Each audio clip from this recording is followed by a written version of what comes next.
Hello दोस्तों, मैं हूं आपका दोस्त दीपक कुमार और आप मेरे साथ पढ़ रहे हैं आधुनिक भारत का इतिहास। इसमें हम लोगों ने एक अध्याय कंप्लीट कर लिया है और दूसरे अध्याय में मुगल साम्राज्य का पतन तथा विघटन में एक एक शासक को हम लोगों ने बारी बारी से पढ़ा था कि औरंगजेब के बाद कैसे मुगलों का पतन हुआ और कौन कौन उत्तराधिकारी बने जो योग्य थे या अयोग्य, उनके बारे में हम लोगों ने एक एक करके देखा है। तो पिछले वीडियो को अगर आप लोगों ने नहीं देखा है तो जा करके उसको देख लें। उसके बाद आगे के इस वीडियो में हम लोग आज पढ़ने वाले हैं कि मुग़ल दरबार में कौन कौन से दल रहते थे, इनकी क्या प्रतिक्रियाएं थीं और मुग़ल दरबार में रहने के चलते इन लोगों ने क्या क्या कार्य किए थे जिससे कि मुग़ल साम्राज्य का पतन बढ़ने लगा था। तो आज उसके कारणों को हम लोग देखेंगे, जिसमें कि कुछ विदेशी आक्रमण भी हुए हैं तो उसको भी हम लोग देखेंगे। तो चलिए शुरू करते हैं आज का वीडियो और सबसे पहले देखते हैं मुग़ल दरबार में दल।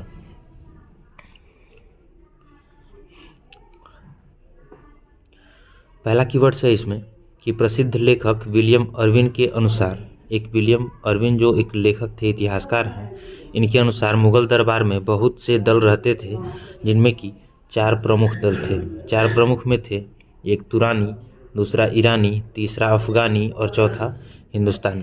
तो ये 4 दल थे जो कि मुग़ल दरबार में रहते थे उस समय के तत्कालीन मुग़ल दरबार में। दूसरा कीवर्ड है कि सैयद बंधु भारतीय इतिहास में राजा बनाने वाले के नाम से विख्यात हैं। तो सैयद बंधु के बारे में आप लोगों ने सुना होगा।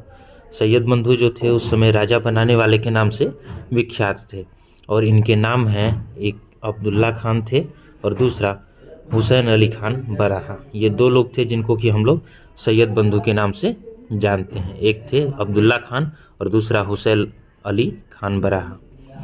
नेक्स्ट हम लोग देख लेते हैं कि इनको राजा बनाने के नाम से विख्यात हैं और इनको हम लोग जानते हैं। तो इन्होंने किसको किसको राजा बनाया था, इन चीज़ों को भी हम लोग देख लेते हैं। तो इन्होंने 4 लोगों को शासक बनाया था, जिसमें से पहला नाम आता है फर्रुखशियर का, दूसरा आता है रफ़ीउद्दर्जात का, तीसरा रफ़ीउद्दौला और चौथा मोहम्मद शाह का आता है।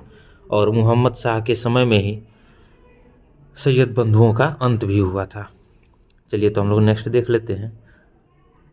तुरानी सैनिक एक थे हैदर बेग। इन्होंने ही 9 अक्टूबर 1720 ईस्वी को सैयद बंधु जो थे हुसैन अली खान बराहा, इनकी हत्या कर दी थी। तो इस तरह से देखा कि हम लोगों ने सैयद बंधु 2 थे जिनमें कि एक थे अब्दुल्ला खान और दूसरा हुसैन अली खान।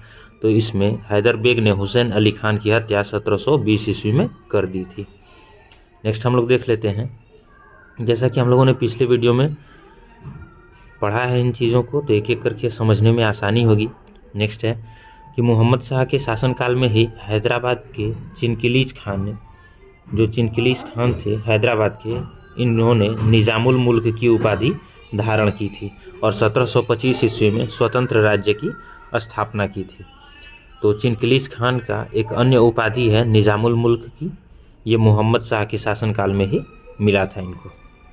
नेक्स्ट हम लोग एक नोट देख लेते हैं कि अगर पूछता है कि हैदराबाद की स्थापना किसने की है, तो हैदराबाद की स्थापना जैसा कि हम लोग जानते हैं तुरानियों के द्वारा की गई है, ये हैदराबाद की स्थापना। और अगर अवध की पूछता है तो अवध की स्थापना ईरानियों के द्वारा की गई है। इस चीज़ को हम लोगों को याद रख लेना है। नेक्स्ट हम लोग देख लेते हैं कि कौन कौन से विदेशी आक्रमण हुए हैं जिनका कि प्रमुख योगदान है मुग़ल साम्राज्य के पतन में। विदेशी आक्रमण जो कि उत्तर पश्चिम से हुए हैं, इनमें 2 प्रमुख हैं, एक तो नादिर शाह का आक्रमण और दूसरा अहमद शाह अब्दाली का आक्रमण। तो चलिए नेक्स्ट हम लोग देख लेते हैं। पहला नादिर शाह का आक्रमण। इस ईरान का नेपोलियन अगर किसी को जाना जाता है वो है नादिर शाह। तो इस चीज़ को हम लोगों को याद रख लेना है कि ईरान का नेपोलियन अगर पूछे किसे कहा जाता है तो वो है नादिर शाह। इनकी ज़िंदगी एक गडेरिए या चरवाहे के रूप में शुरू हुई थी, लेकिन एक शासक के रूप में समाप्त हुई। उसके बाद 1736 ईस्वी में ये फारस के शासक बने थे नादिर शाह, और फारस का शासक बनने के बाद 1739 ईस्वी में इन्होंने भारत पर आक्रमण किया था। और भारत पर आक्रमण किया था इन्होंने दिल्ली में, उस चीज़ को याद रख लेना है, 1739 ईस्वी में। और जब भारत पर इन्होंने आक्रमण किया था तो उस समय के शासक मुग़ल सम्राट जो थे मोहम्मद शाह थे, तो उनके साथ इनका युद्ध हुआ था और उस युद्ध को हम लोग करनाल का युद्ध के नाम से जानते हैं, जो कि 24 फरवरी 1739 ईस्वी को हुआ था। तो करनाल का युद्ध जो था मोहम्मद शाह और नादिर शाह के बीच हुआ था। तो मोहम्मद शाह और नादिर शाह के बीच हुआ यह युद्ध मात्र 3 घंटे तक चला था और इस 3 घंटे के युद्ध को निजामुल मुल्क की मध्यस्थता से दोनों के बीच समझौता करके समाप्त किया गया। उसके बाद देख लेते हैं हम लोग कि नादिर शाह दिल्ली में 57 दिनों तक रहा था और वापस जाने के क्रम में यहाँ से तख्ते ताउस, कोहिनूर हीरा और साथ ही साथ कुछ खजाना वापस लेके चला गया था। तो जिसको हम लोग जानते हैं कि तख्ते ताउस जो था शाहजहां ने बनवाया था और इस तख्ते ताउस पर बैठने वाला अंतिम मुगल सम्राट अगर आपसे कोई पूछे तो वो मोहम्मद शाह था। इस चीज़ को याद रख लेना है। और एक चीज़, इन्होंने जो खजाना लूटा था उसमें लगभग 70 करोड़ रुपए की राशि थी। इस तरह से नादिर शाह ने भारत से तख्ते ताउस, कोहिनूर हीरा और खजाने में लगभग 70 करोड़ रुपए की राशि यहाँ से लेकर वापस लौटे थे। और इस चीज़ को भी याद रख लेना है साथ ही साथ कि तख्ते ताउस पर बैठने वाला अंतिम मुगल सम्राट मोहम्मद शाह ही था। नेक्स्ट हम लोग देख लेते हैं एक आक्रमण विदेशी था जो नादिर शाह का हम लोग पढ़ चुके हैं। अब अगला हम लोग देखते हैं अहमद शाह अब्दाली का आक्रमण। अहमद शाह अब्दाली का जो आक्रमण है इसमें पहला हम लोग देखते हैं कि नादिर शाह का जब वध 1747 ईस्वी में हो गया था तो उसके बाद कंधार का स्वतंत्र शासक बना था अहमद शाह अब्दाली। 1748 से 1767 ईस्वी के बीच उसने भारत पर 7 बार चढ़ाइयाँ की हैं और जिसका मुख्य उद्देश्य अगर पूछे हमसे तो सिर्फ और सिर्फ भारत से धन लूटना था। अर्थात हम लोग इस चीज़ को देख सकते हैं कि 1748 से 1767 ईस्वी के बीच उसने भारत पर 7 बार आक्रमण किए हैं और उनका मुख्य उद्देश्य था भारत से धन को लूटना और वापस ले जाना। नेक्स्ट हम लोग देख लेते हैं कि पानीपत का जो तृतीय युद्ध 14 जनवरी 1761 ईस्वी को हुआ था वो भी इन्हीं के समय हुआ था और इन्होंने मराठों और अहमद शाह अब्दाली के बीच हुए युद्ध में मराठों को पूर्णतया हराया था। तो इस तरह से हम लोग देख लेते हैं कि पानीपत का तृतीय युद्ध जो था 1761 ईस्वी में मराठों और अहमद शाह अब्दाली के बीच हुई थी, जिनमें अहमद शाह अब्दाली विजयी हुए और मराठे पूर्णतया हारे थे। तो ये हम लोगों ने देखा इस तरह से कि 2 विदेशी आक्रमण कौन थे और उनके साथ साथ मुगल दरबार में कौन कौन से दल निवास करते थे। अब हम लोग नेक्स्ट हम लोग देखते हैं कि इनके कारण क्या थे जिनकी वजह से मुगल साम्राज्य का पतन धीरे धीरे बढ़ने लगा था। तो एक एक करके उसको भी देख लेते हैं। 2-4 कारण हैं जिसकी वजह से मुगल साम्राज्य के पतन का प्रारंभ हो गया था, जिनमें कि सबसे पहला आता है औरंगजेब का उत्तरदायित्व। जैसा कि हम लोग जानते हैं किसी एक कारण की वजह से कोई भी साम्राज्य का पतन नहीं हो पाता है, उसी तरह से इनके भी पतन के बहुत सारे कारण उत्तरदायी हैं, लेकिन उनमें से कुछ प्रमुख हैं जिनको कि हम लोगों को देखना है। सबसे पहला औरंगजेब का उत्तरदायित्व। जैसा कि हम लोग जानते हैं औरंगजेब की धर्मांधता की नीति के कारण सिख, जाट, बुंदेलों, राजपूतों और मराठों ने विद्रोह किया था। इन्होंने जजिया कर भी पुनः लागू कर दिया था और भी कई ऐसे कार्य किए थे जिनकी वजह से इनके उत्तरदायित्व में मुगल साम्राज्य का पतन दिखने लगा था। तो इस तरह से हम लोग कह सकते हैं कि मुगल साम्राज्य के पतन में एक अहम योगदान औरंगजेब का रहा है, जिन्होंने यह निश्चित कर दिया था कि अब मुगल साम्राज्य का पतन होना तय है। नेक्स्ट हम लोग देख लेते हैं दूसरा में है औरंगजेब के अयोग्य उत्तराधिकारी। एक तो हम लोगों ने देखा कि औरंगजेब ने अपने समय में ही इस पतन को अग्रसर कर दिया था और इसी चीज़ को और आगे बढ़ा दिया इनके उत्तराधिकारियों ने। तो इनके उत्तराधिकारियों में जैसे बहादुर शाह थे, इन्हें हम लोग साहेब बेखबर के नाम से जानते हैं। जहांदार शाह थे जिनको कि हम लोग लंपट मूर्ख के नाम से जानते हैं। फर्रुखशियर थे जिनको हम लोग घृणित कायर के नाम से जानते हैं। मोहम्मद शाह थे जिनको हम लोग रंगीला बादशाह के नाम से जानते हैं। तो इस तरह से हम लोगों ने देखा कि एक एक करके जितने भी इनके उत्तराधिकारी हुए हैं वे अयोग्य ही हुए हैं। किसी तरह से उनके पास कोई व्यक्तित्व की विशेष महत्ता नहीं थी। जैसा कि हम लोग जानते हैं कि अगर कोई शासक बनता है तो मुख्यतः उनका व्यक्तित्व ही निर्भर करता है कि शासक किस तरह से यहाँ पर राज करेंगे। तो इनके उत्तराधिकारियों में ऐसा कोई भी उत्तराधिकारी नहीं हुआ जो कि इनके बाद शासन को आसानी से चला सके और उसे अपने कंट्रोल में रख सके। तो इनका दूसरा कारण हम लोग देख सकते हैं औरंगजेब के अयोग्य उत्तराधिकारी। नेक्स्ट हम लोग देखते हैं तो मुगल अभिजात वर्ग का पतन था। इसको भी हम लोग देख लेते हैं कि मुगल अभिजात वर्ग जो थे वो सिर्फ और सिर्फ अपने भलाई के बारे में ही सोचते थे। राज्य में क्या चल रहा है या फिर क्या हो रहा है इसके बारे में उनको कोई भी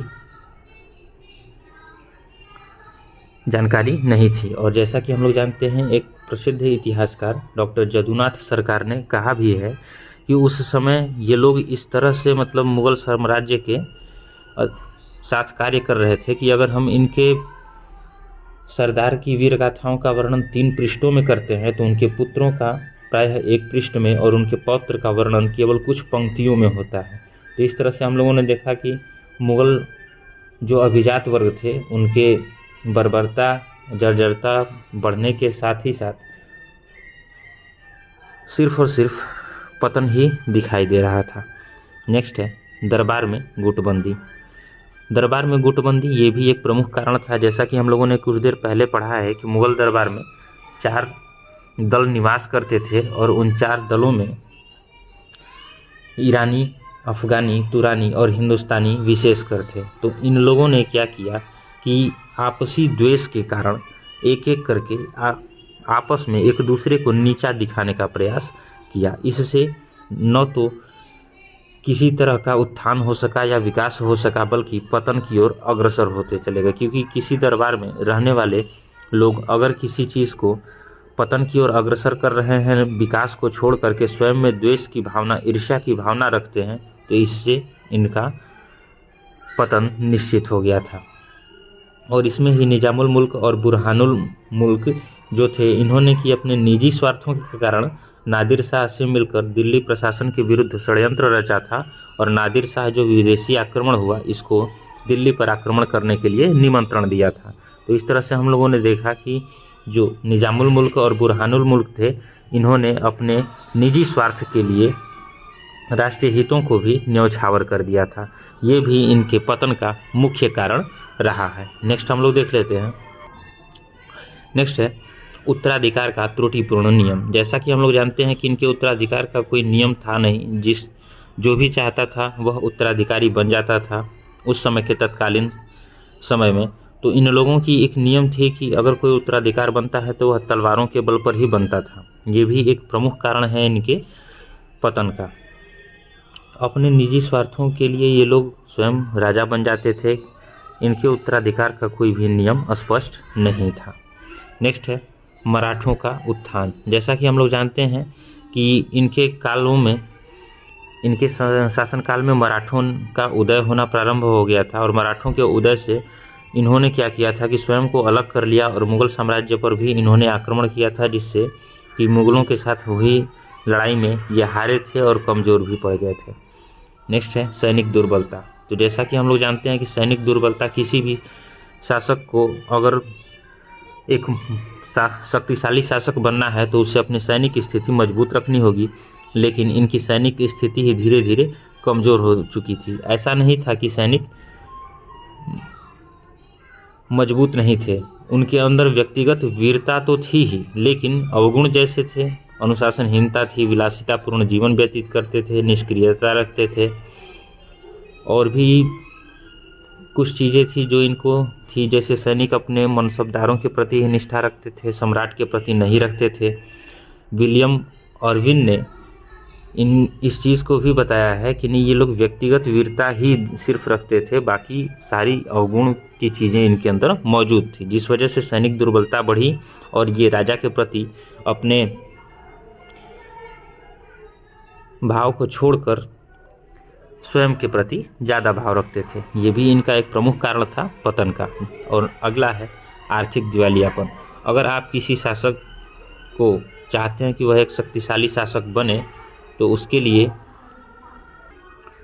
लिए आर्थिक रूप से मजबूत होना भी अति आवश्यक है। तो जैसा कि हम लोगों ने पिछले वीडियो में जाना था कि कुछ शासक ऐसे हुए थे कि उनकी आर्थिक स्थिति धीरे धीरे इतनी बिगड़ गई थी कि सैनिकों को वेतन देने के लिए उन्हें राजसी सामानों को बेचना पड़ा था। इस तरह से हम लोगों ने देखा कि इनकी आर्थिक स्थिति बहुत ही ज़्यादा दयनीय हो गई थी। ये भी एक महत्वपूर्ण कारण था इनके पतन का। उसके बाद कुछ विदेशी आक्रमण जो अभी हम लोगों ने पढ़े हैं कुछ देर पहले, नादिर शाह और अहमद शाह अब्दाली, इन दोनों ने क्या किया था कि भारत पर आक्रमण किया था और उस समय भारत में जो मुगल सम्राट थे उनको हराया था। तो इस तरह से विदेशी आक्रमण जो थे नादिर शाह और अहमद शाह अब्दाली, इन्होंने मरणासन्न मुगल साम्राज्य को अत्यधिक आघात पहुंचाया था। कोष भी रिक्त हो चुके थे, सैनिक भी दुर्बल हो चुके थे, और जो लोग मुगल के नाम से भय खाते थे, उन्हें हरा करके इन लोगों ने सर उठाने के लिए उनको एक रास्ता दे दिया था ताकि वो इसके विरुद्ध हो सके। तो इस तरह हम लोगों ने देखा कि कई ऐसे कारण हुए जिनके कारण मुगल साम्राज्य का पतन अब निश्चित हो गया था कि नहीं, अब मुगल साम्राज्य का पतन तय है। तो इस तरह से हम लोगों ने एक एक करके सभी कारणों को देखा। इसमें से कुछ प्रमुख विद्वानों के विचार भी हम लोग देख लेते हैं, जिन्होंने कि अपने अपने मत प्रस्तुत किए हैं कि इस तरह के कारण थे जिनकी वजह से इनका पतन हुआ। तो सबसे पहले हम लोग देख लेते हैं, इतिहासकार जदुनाथ सरकार ने अपनी पुस्तक fall of the Mughal empire में ये चीज़ बताया है कि इनकी सैनिक और राजनीतिक दुर्बलता बढ़ गई थी, जिसके कारण मुगल साम्राज्य का पतन हुआ था। दूसरा हम लोग विलियम अर्विन को भी देख लेते हैं। विलियम अर्विन ने अपनी book the army of the Indian Mughals में ये चीज़ बताया है कि सैनिक अदक्षता जो थी इनकी बढ़ गई थी, जिसकी वजह से मुगल साम्राज्य का पतन हुआ है। नेक्स्ट हम लोग देख लेते हैं कि सतीश चंद्र एक इतिहासकार थे। इन्होंने अपनी book parties and politics at the Mughal court, इसमें इस चीज़ को बताया है कि मुगल साम्राज्य की जो अर्थव्यवस्था थी वो पूरी तरह से चौपट हो गई थी, और अर्थव्यवस्था का चौपट होना ही मुगल साम्राज्य के पतन का एक प्रमुख कारण है। एक और मुगल इतिहासकार थे उस समय के, इरफिन हबीब।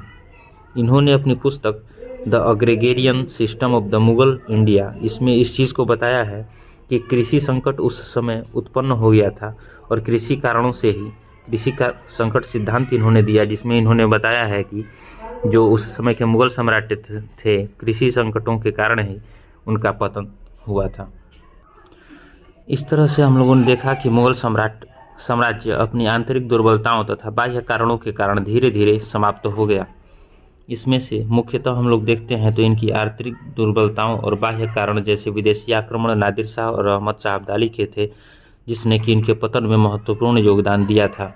परंतु एक चीज़ को हम लोग यहाँ भूल नहीं सकते कि इनके पतन का मुख्य कारण जो था योग्य उत्तराधिकारियों का अभाव था, क्योंकि अगर इनके उत्तराधिकारी योग्य होते तो ये अपनी वित्तीय स्थिति के साथ साथ सैनिक स्थिति हो या फिर किसी भी तरह के विरोध हो या फिर किसी विदेशी आक्रमण हो, उन सबको ये लोग आसानी से संभाल सकते थे और अपने शासन को योग्य बना सकते थे। तो इस तरह से हम लोगों ने देखा कि मुगल साम्राज्य जो था उसका पतन कैसे हुआ, कौन से कारण थे जिसकी वजह से इनका पतन निश्चित हुआ। तो थैंक्स फॉर वॉचिंग वीडियो। मिलते हैं आप लोगों से अगले वीडियो में। Thank you.